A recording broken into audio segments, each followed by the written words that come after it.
The galaxy's fastest species just learned why humans never stop walking. Krell's claws dug into the crimson sand of Veritax Prime as he crested the dune, his chest heaving with exertion. Behind him, somewhere in that endless desert, the human was still coming. Always coming. The assassin's reputation had been built on speed. In the mercenary circles of the Outer Reach, they called him the Blur, a title earned through 200 successful contracts and 0 failures. His species, the Velrothi, had evolved on a world where hesitation meant death. Their muscles were dense coils of fast-twitch fiber, their metabolism a furnace that could burn white-hot for hours. Krell could hit 60 miles per hour in full sprint, maintain 40 for nearly 3 hours before needing rest. He'd killed warlords, politicians, smuggler kings. He'd never been caught, never been followed, never been hunted, until 3 days ago, when he'd made the mistake of accepting a contract on Marcus Webb's partner. The job had been clean. One shot collapsed the target's cardiovascular system, no trace.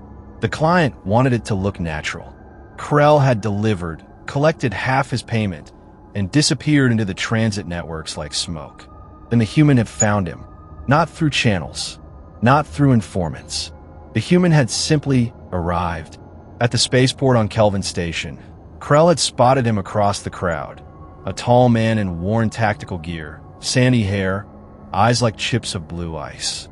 Their gazes had locked for exactly 2 seconds before Krell bolted. That was 73 hours ago. Krell had used every trick in his arsenal. He jumped ships, switched identities, hired decoys. He'd led the human through 3-star systems, across urban sprawls and wilderness planets. He'd lost him in crowds of 10,000 beings and vanished into black market smuggler routes that weren't on any star chart. And yet, every time Krell paused, every time he thought he'd finally shaken his pursuer, he'd catch a glimpse. A silhouette in a doorway. A figure on a distant ridgeline. Always the same man. Always that steady, unhurried pace. Never running. Just walking. Now they were on Veritax Prime, a desert world so hostile that its only settlements were automated mining facilities.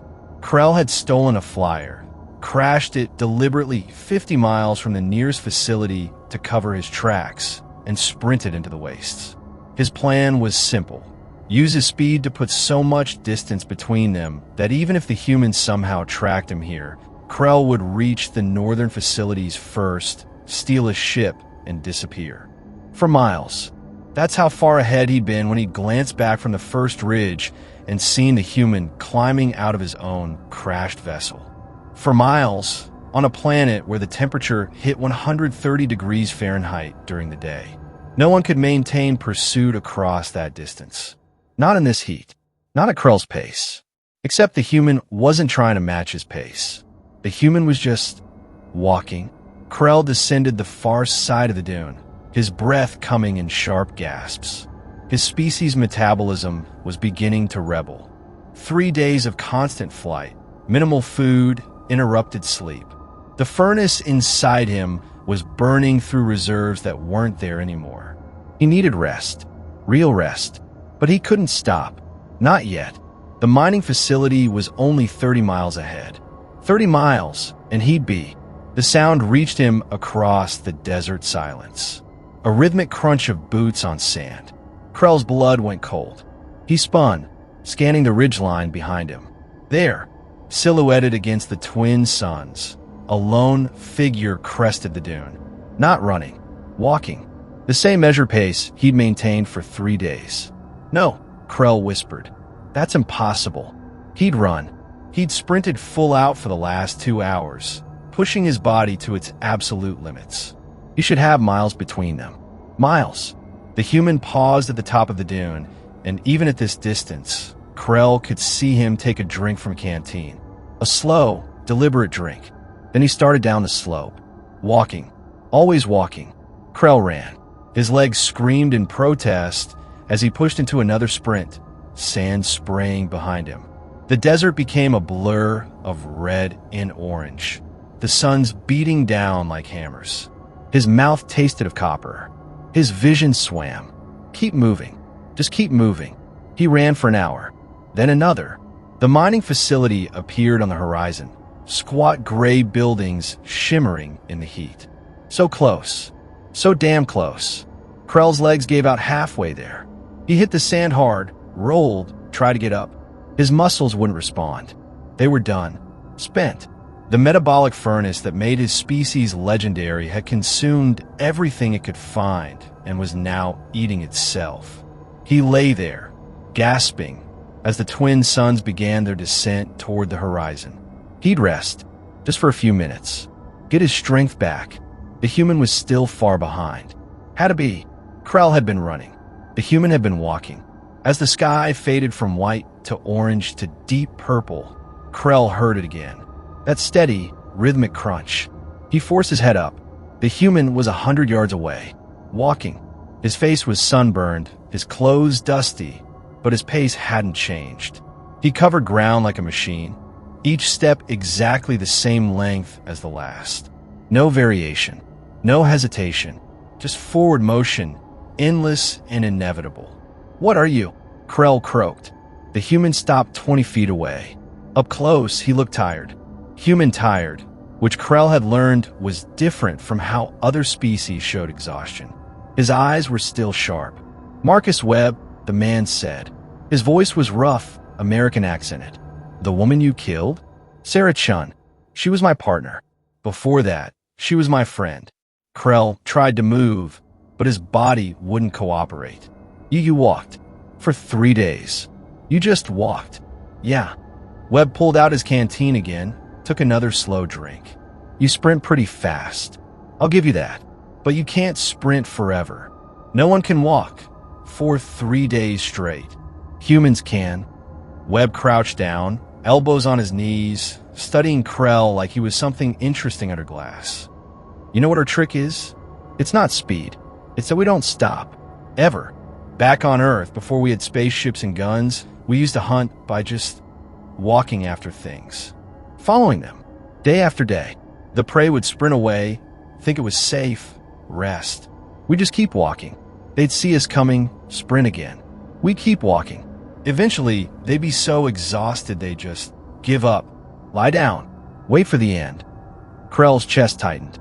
"Persistence hunting. That's the fancy term." Webb stood up, his shadow falling across Krell's face. "My ancestors used to run down antelope across the African savanna. It'd take 6, maybe 8 hours.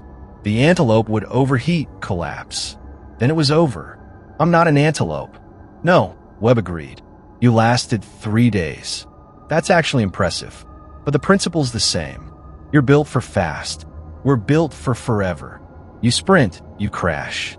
We walk, and we just keep going." The mining facility was right there. Krell could see the landing pads, the ships waiting. So close. He'd almost made it. "Here's the thing about humans," Webb continued, his voice almost conversational. "We're not the strongest, not the fastest, not the smartest, but we're the stubbornest sons of bitches in the galaxy. You want to know why humans do well out here in the black? It's not because we're special. It's because when something needs doing, we just keep going. We don't quit. We don't stop. We get knocked down, we get back up. You kill someone we love, we walk across the galaxy to find you. We don't give up. Ever." Krell's vision was blurring. Heat stroke, exhaustion, system failure. His species wasn't meant to operate like this. No species was. Except humans. "You're monsters," he whispered. Webb's expression didn't change. Sarah used to say something similar. She'd joke that humans were the galaxy's horror movie villain. The one that walks slowly but always catches up. She thought it was funny. His voice went cold. "I don't think it's funny anymore." "So what now?" Krell managed. "You kill me. That's up to you." Webb pulled out a pair of restraints. "I'm a licensed bounty hunter. I can bring you in alive, let the courts handle it. Or," he let the implication hang in the air, "you can make this difficult." Krell thought about fighting, about mustering one last burst of speed, trying to claw his way to freedom. But his body was done. Completely, utterly done. And even if he somehow escaped, the human would just keep walking. Tomorrow, next week, next year, he'd never stop. Restraints, Krell said quietly. Webb nodded and moved forward, professionally securing Krell's wrists. As he worked, Krell noticed the human's hands were steady. No tremor, no sign of the exhaustion he should be feeling after 3 days of pursuit. "Ow," Krell asked. "How are you not dead?" Webb pulled the restraints tight. "We sweat. Efficient cooling system. We also store fat for long-term energy, and we can regulate our pace to stay in aerobic zones almost indefinitely. Plus stubbornness. Lots of stubbornness." He hauled Krell to his feet, supporting most of his weight. "Come on. Facility's only 2 miles. We'll walk it together." "I can't walk." "Then I'll carry you. Makes no difference to me." And he did. Webb slung Krell over his shoulder in a fireman's carry and started toward the mining facility. The same steady, measured pace. The same rhythm. Like a metronome. Like a heartbeat. Like something inevitable and eternal. As they crossed the final stretch of desert, Krell understood something that no amount of research or intelligence briefings had prepared him for. The galaxy had dozens of apex predators. Species that could rip through steel, outthink computers, regenerate from near death. But humans had weaponized patience. They turned endurance into an art form. They didn't win by being the best at any one thing. They won by refusing to accept loss. The mining facility grew larger with each step. Webb's boots crunched steadily on the sand. Behind them, the twin suns finally dipped below the horizon, and the desert temperature plummeted toward freezing. Webb didn't shiver, didn't slow, just kept walking. "The galaxy's fastest species," Krell muttered into Webb's shoulder. "What's that?" "That's what they call my people. The fastest in the known systems." Webb chuckled dryly. "Speed's overrated. What matters is who's still standing at the end." They reached the facility as full darkness fell. Webb carried Krell through the automated gates, past confused mining drones, straight to the communications array. He set Krell down against a wall, still restrained, and began sending the necessary signals to the nearest justice hub. Krell watched him work. This man who'd walked across 3-star systems and 50 miles of desert without stopping. He'd heard stories about humans. Everyone had, but he dismissed them as propaganda, exaggeration. No species could really be that relentless. He'd been wrong. "Webb," he said quietly.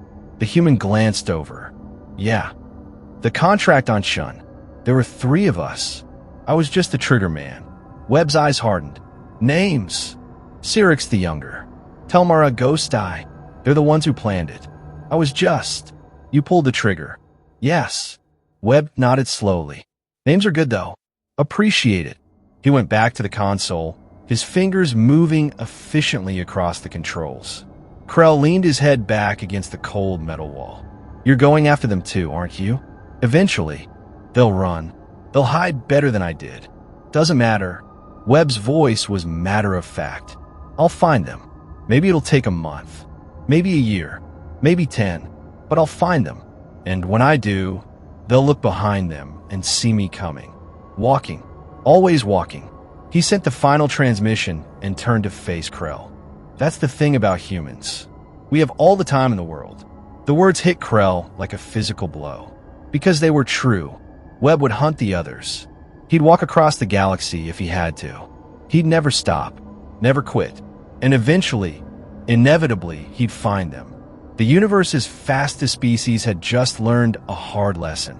In the long run, speed doesn't matter.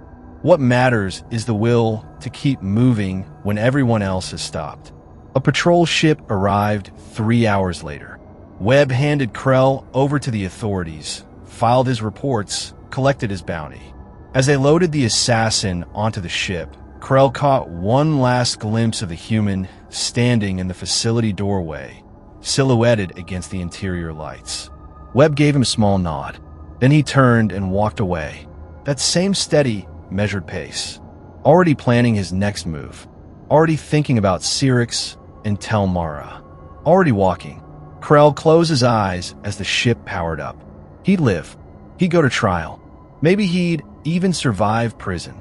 But he'd never forget the sound of those boots crunching on sand, always getting closer. Never stopping. Never ever stopping. The human's parting words echoed in his mind. We have all the time in the world. And that, Krell realized, was the most terrifying thing any apex predator could say.